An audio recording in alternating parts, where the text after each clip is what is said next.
Ça empêche de montrer à votre enfant que dans la vie, il y a des solutions, qu'il faut aller vers ces solutions-là, que ça arrive des fois d'être dans une problématique, mais qu'il faut aller vers la vérité, l'honnêteté et les solutions. Si vous restez avec votre conjoint pour votre enfant, vous lui bloquez accès à la vérité et aux solutions quand il sera adulte.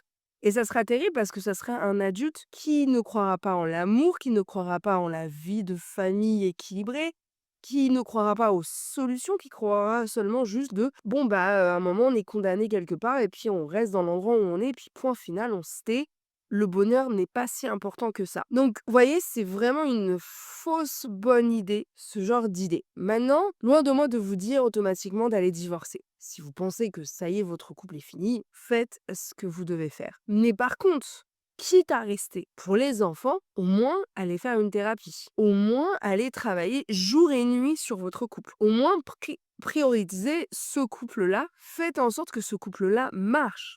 Vraiment, vous êtes prêt à sacrifier votre vie pour vos enfants. Bah, au moins, essayez de mettre toute l'énergie qu'il faut dans votre vie pour justement vos enfants et votre famille. Parce que des fois, on va se retrouver avec des couples qui vont juste dire bon bah ok, on divorce pas, on s'aime plus, mais qui vont pas aller voir le thérapeute ou qui que ce soit pour les aider, qui vont faire aucun investissement dans le couple, dans ce couple, et de l'autre côté, qui vont être dans un sacrifice. Et ça n'a pas vraiment de sens. Donc, vraiment, réfléchissez de nouveau à cette idée-là de je privatise ma vie, c'est-à-dire que je m'annule dans ma vie pour mon enfant, c'est rarement une bonne idée. Un jour, vos enfants déjà vont partir de la maison et le but, c'est pas que justement vous ayez été dans un sacrifice de votre existence pour le bonheur de vos enfants, en sachant que ça ne les rendra pas plus heureux de voir leurs parents être ensemble, ne plus s'aimer et ne plus du tout être heureux ensemble.